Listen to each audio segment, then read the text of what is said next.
प्रतिपल आराध्य देव की कृपा का अनुभव करें।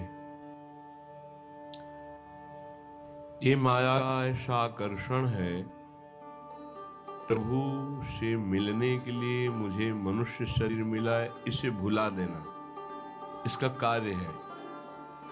व्यर्थ में समय को नष्ट करवाना माया का कार्य है और अव्यर्थ कालत्वम ये भक्ति का स्वरूप है।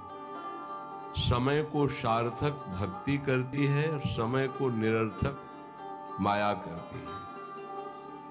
माया में फंसा हुआ जीव निरर्थक कार्यों को करते हुए पूर्ण जीवन बर्बाद कर देता है और भक्ति का कृपा पात्र प्रत्येक क्रिया, प्रत्येक समय, प्रत्येक वस्तु सद में अर्पित करके वो सद स्वरूप हो जाता है। माया असत है, जड़ है, भ्रमात्मक है, दुखमय है।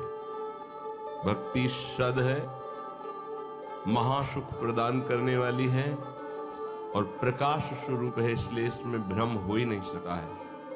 इससे भ्रम का नाश होता है।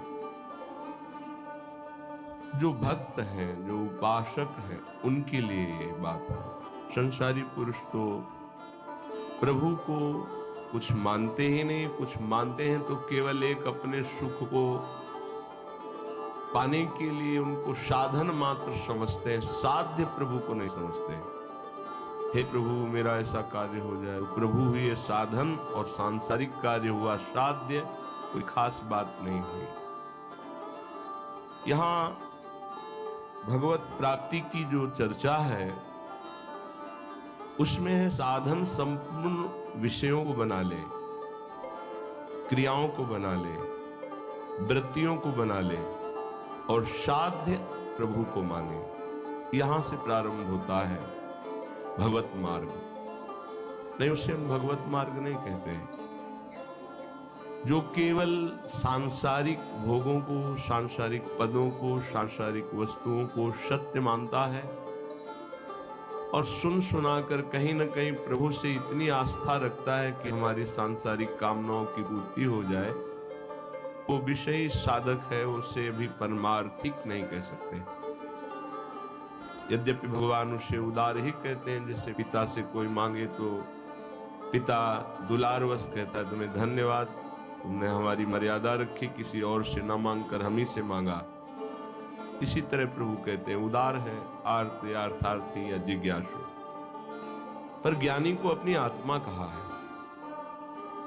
ज्ञानी अर्थात तो ये जान गया है कि संपूर्ण संसार एकमात्र सत्य परमात्मा है, प्रभु है और मेरे जीवन का लक्ष्य उसी प्रभु को प्राप्त करना है।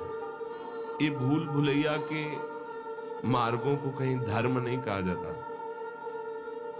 लोक धर्मानुस, लोक धर्मों का त्याग करने की बात कही गई, ये भूल भुलैया है।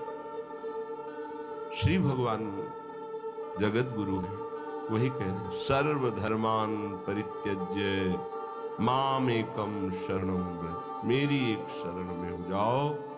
मनुष्य जीवन का लाभ शरण में हो जाना है। शरणागति का तात्पर्य है तदर्पिता अखिलाचारिता तद्विस्मरणेन परम व्याकुलते। एक एक आचरण प्रभु के अनुकूल हो और निरंतर प्रभु का स्मरण हो। स्मरण में थोड़ा भी विस्मरण बर्दाश्त न हो, यही जीवन का परम लाभ है।